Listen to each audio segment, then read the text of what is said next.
Olá, queridos, eu sou o Padre Rodrigo Carneiro e esse é o nosso canal, Atraídos pela Palavra de Deus.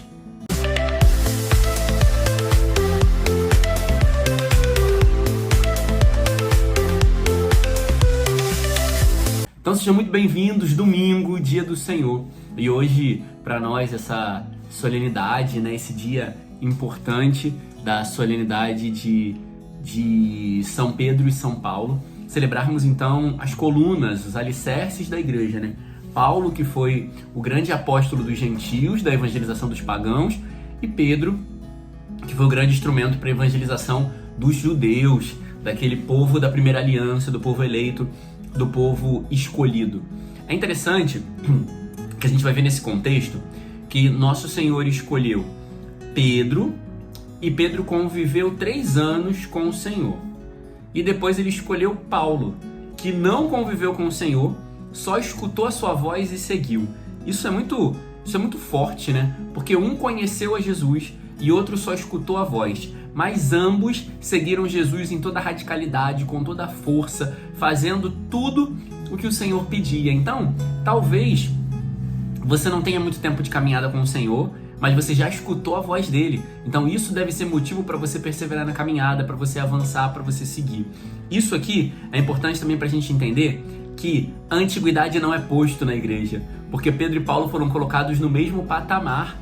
Claro que Pedro é o sucessor de Pedro, é o Papa, é a liderança maior da igreja. Mas Paulo também é considerado uma das colunas. Então são as 2 colunas, como nós assim chamamos, as 2 colunas da igreja. A igreja avançou sob a evangelização e a missão de Paulo com os pagãos e de Pedro com os judeus. Claro que Pedro tinha um destaque maior, tanto que o Papa é o sucessor de Pedro, mas ambos tinham uma grande missão e foram adiante de todo o povo conduzindo essa missão de evangelizar. O que eu queria dizer aqui é que essa questão de antiguidade não é posto, porque Pedro conviveu 3 anos com Jesus e Paulo não conviveu com Jesus, mas ainda assim fez grandes obras em nome do Senhor. Então, não importa, é porque o nosso Senhor não leva em consideração tempo que a pessoa está. Ele leva em consideração abertura de coração, obediência, retidão, fidelidade.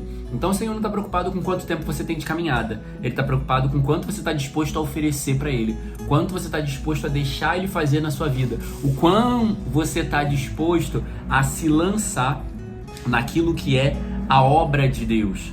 Então a gente vê também que o Senhor ele não menospreza pessoas. Ele não escolhe de forma aleatória. Ele escolheu Pedro, um pescador, um homem simples, para manifestar a simplicidade do seu chamado, mas também escolheu Paulo, um homem extremamente inteligente, um fariseu, estudado da lei, mas que também para chegar onde ele queria chegar. Então Deus não menospreza ninguém, ele escolhe o simples, ele escolhe o inteligente, ele escolhe o que não sabia falar e o que pregava com autoridade. Então é assim que Deus faz, ele escolhe quem ele quer, não pela característica da pessoa, mas pelo coração. Ele escolheu Paulo porque via que era um coração que podia fazer muito em nome dele, e Pedro também. Então, o mais importante não é o quanto você sabe, o mais importante não é o quanto você já está com Jesus, quanto tempo você está na igreja. O mais importante é o seu coração, é o quanto o seu coração está disponível para ser ofertado para Deus, o quanto a sua vida está disponível para ser uma oferta em nome do Senhor. E aí nós vamos ver também que nesse quesito de Deus escolher separar Paulo para a evangelização dos pagãos e separar Pedro para a evangelização dos judeus, isso mostra que a unidade da igreja. Cada um foi para um destino, cada um tinha um público-alvo, mas anunciava uma única fé. Não há distinção na fé. Aquilo que Paulo anunciava era Jesus e o que Pedro anunciava era Jesus. Em caminhos diferentes, com públicos diferentes, mas anunciavam a Jesus. Esse é o cuidado que nós devemos ter. Porque muitas vezes a gente fala assim, eu tenho mais aptidão com os jovens, eu tenho mais aptidão com os adultos, eu tenho mais aptidão com crianças. Mas eu não posso mudar a mensagem. Eu tenho um público-alvo, eu tenho um objetivo a alcançar, que é fazer com que os corações se encontrem com Jesus. Então, por exemplo, a igreja já se perdeu muito por isso, não, eu quero evangelizar os pobres. Tá, mas tem que falar de Jesus pro pobre. Não é simplesmente dar uma sacola e estar junto com eles, ir pro bar e beber com eles. Ah, eu quero estar com o pobre bebe cachaça, eu vou beber cachaça com o pobre. Beber um corote, né, com o pobre. Não é isso que o evangelho diz. Mas é ir ao encontro das pessoas para mudar a realidade daquelas pessoas, para transformar as realidades a partir do nome de Jesus, a partir do evangelho, do ensinamento de Jesus e da igreja. Então cuidado, porque tem muita gente por aí hoje se dizendo ter aptidão e querendo fazer coisas, só que sem Jesus. Então toma cuidado, porque cada um foi para um lado, cada um teve uma missão, cada um teve os seus discípulos, mas tudo para a honra e glória de Jesus. Tudo com Jesus como o centro. E aí também a gente vai ver que ambos, a gente celebra esse dia de hoje de vermelho, porque ambos foram martirizados. Ambos deram a vida por Jesus. Pedro pela cruz e Paulo pela espada. E aí nós vamos ver que o mais essencial da vida cristã é dar a vida por Jesus. Talvez você seja uma pessoa que participa da igreja, que dá o dízimo, que faz. Não, padre, eu canto, eu prego, eu faço leitura, eu sou ministro da Eucaristia. Sim, mas quanto que você tem dado da sua vida para Jesus? Porque às vezes o seu canto é só para aparecer. Às vezes a sua leitura é só para estar na frente para ser visto. Às vezes eu conheço ministros da Eucaristia que querem só estar no altar e não querem visitar um doente. Quanto você está disposto a dar sua vida por Jesus? Porque ser cristão de verdade é dar a vida. É dar a vida por Jesus. Não, eu sou dizimista e aí eu não faço mais nada. Aí você não ajuda a paróquia no almoço, você não dá uma catequese, você não ajuda num mutirão de limpeza, você não ajuda em mais nada porque você já deu o dízimo. Quanto você está disposto a dar a sua vida por Jesus? Ser cristão é dar a vida, como Pedro e Paulo fizeram, como o próprio Jesus fez e eles seguiram, né? Quando nós vamos ver a primeira leitura de hoje, nós vamos ver que os cristãos, eles são perseguidos, né? Vai falar da perseguição que Herodes acabou de matar São Tiago e prendeu Pedro para poder matar Pedro depois da Páscoa. E aí Pedro está preso, está enfrentando um sofrimento de estar na cadeia, está encarcerado, então isso é um sofrimento, é uma luta, é uma peleja, é uma dificuldade, é uma tribulação. Mas vai dizer que toda a igreja estava em oração por Pedro. Porque essa é a missão da igreja. A igreja não tem outra coisa a fazer senão rezar. A oferta da sua vida talvez possa ser essa, da oração. Ah, padre, eu não posso. Poxa, padre, quantos idosos eu ouço falar isso? Ah, padre, eu gostava tanto quando eu podia ir para a igreja, quando eu podia estar com as pessoas. Mas a missão da igreja não é só estar no templo, estar com as pessoas, não é só conviver. A igreja vive da oração, do joelho dobrado, da entrega de vida, do sacrifício, do jejum, da mortificação. E quanto tempo que você não reza? Quanto tempo que você não faz o que a igreja faz? Quanto tempo que você não está sendo igreja porque você não está rezando como deveria? Eu dizia... na verdade não. Eu via esses dias, falava com alguém sobre isso, da importância da gente rezar pelos outros, né? A gente precisa rezar pelas pessoas, a gente precisa interceder, precisa se colocar à disposição. Ah, alguém está precisando de oração? Fazer uma corrente de oração. Corrente de oração, né? Os protestantes estão se apropriando disso. Mas a gente vai ver na primeira leitura de hoje que o povo estava fazendo uma corrente de oração. Se reuniu para rezar porque Pedro estava preso.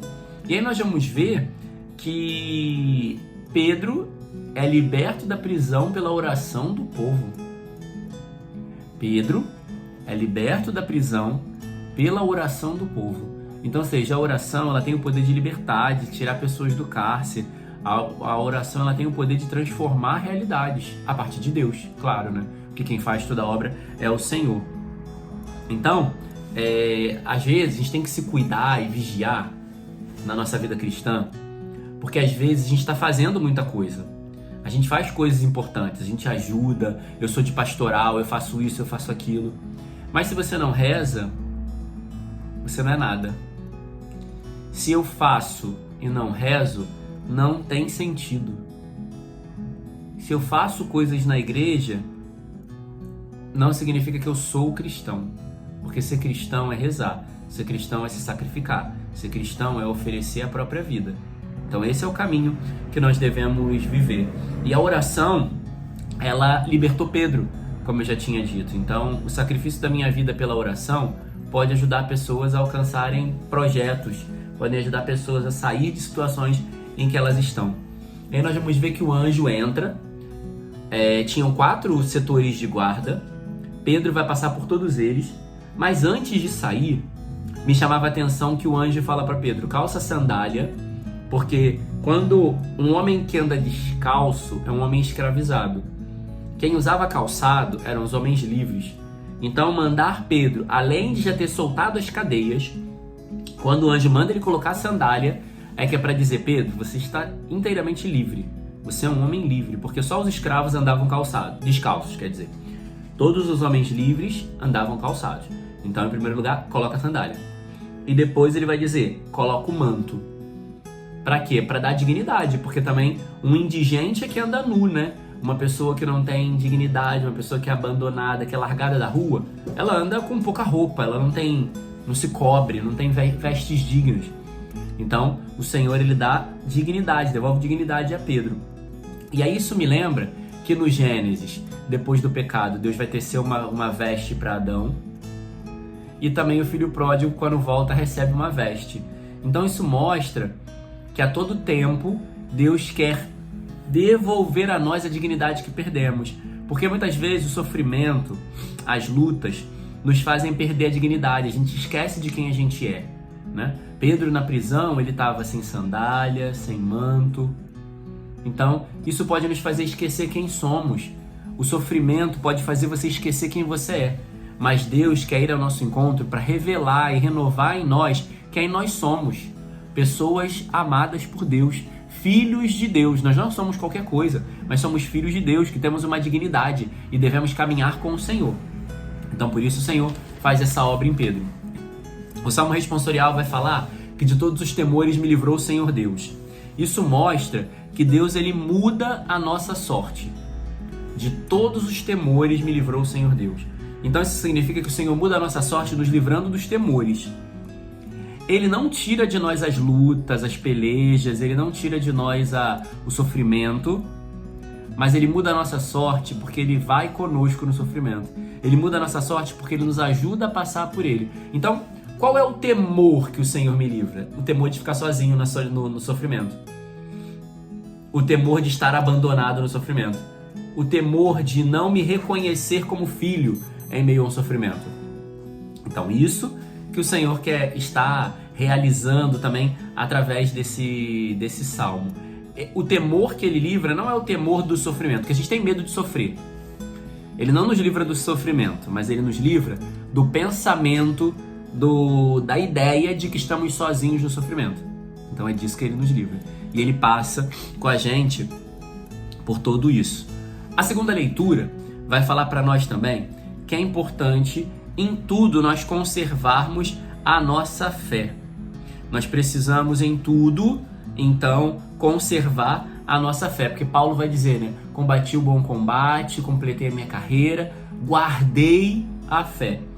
Passei pela provação, enfrentei muitas lutas, sofri pra caramba. Tem um outro texto em que ele fala, né? Fui açoitado 39 vezes, tomei 39 chicotadas, fui açoitado 4 vezes, naufraguei 3 vezes, fiquei 3 dias no mar, fiquei preso, fui apedrejado. Ele fala tudo isso. Mas ele ainda diz, de todos os temores o Senhor me livrou. Porque o Senhor o livrou do abandono, o Senhor o livrou da condenação eterna, o Senhor o livrou de ser qualquer um, mas fez dele um filho. Então, nós precisamos manter os nossos olhos firmes no Senhor. Diante de uma luta, diante de uma dificuldade, diante de uma doença, manter a fé diante de uma doença é não tirar os olhos do Senhor. Eu não vou olhar mais para a minha doença do que para Deus, mas eu vou olhar primeiro para Deus e depois para a minha doença e para a minha enfermidade. Eu vou olhar para Deus para que com Ele ou através dos olhos dele eu enxergue a minha limitação e a minha doença. A tribulação que eu estou passando, de um abandono de alguém, da perda de alguém da minha família, de um desemprego, eu vou olhar para Deus e vou tentar enxergar através dos olhos dele essa situação que eu estou vivendo, porque isso vai me dar um novo olhar para essa situação. E isso é viver na fé. É quando eu começo a enxergar as situações com o olhar de Deus. Não olho com os olhos humanos, com o meu olhar, que meu olhar não entende nada, meu olhar não enxerga nada. O nosso olhar é frágil, fraco, limitado. Mas quando nós olhamos para Deus e tentamos enxergar as situações através dos olhos de Deus, isso é viver pela fé. É abandonar-se em Deus na consciência de que Ele vai fazer, na consciência de que, como eu acabei de dizer, de todos os temores o Senhor me libertou, porque Ele muda a nossa sorte. Então é se abandonar em Deus e confiar na obra de Deus, que Ele vai mudar a nossa sorte, que Ele vai fazer o que é preciso fazer, que eu não vou precisar tomar atitudes. Na verdade eu tomo atitude, que é clamar a Deus, mas eu não vou precisar fazer coisas, eu não vou precisar ir a ninguém, a não ser a Deus. Então eu clamo a Deus, e Ele vai fazer a obra. E Ele vai abrir a porta que precisa ser aberta. E Ele vai mover o que precisa ser movido. E Ele vai direcionar o que precisa ser direcionado. Ele vai impulsionar o que precisa ser impulsionado. Ele vai mover os corações que precisam ser movidos. Então, viver pela fé é esse abandono em Deus. E diante de um problema, desviar o olhar do problema e olhar para Deus. Porque Deus é muito maior do que todos esses problemas. Deus é sustento para tudo isso. Como eu dizia agora há pouco, Ele é o Senhor que passa conosco por cada luta. E quando nós passamos pela luta com Ele, nós passamos na segurança de que temos um lugar seguro para chegar. Porque muitas vezes, quando eu passo pela luta por mim mesmo, quando eu passo pela luta da maneira que eu imagino que eu possa passar, quando eu passo pela luta baseado nas minhas condições, nas minhas realidades, eu posso não chegar num lugar seguro. Eu vou chegar em algum lugar, mas eu posso não chegar num lugar seguro.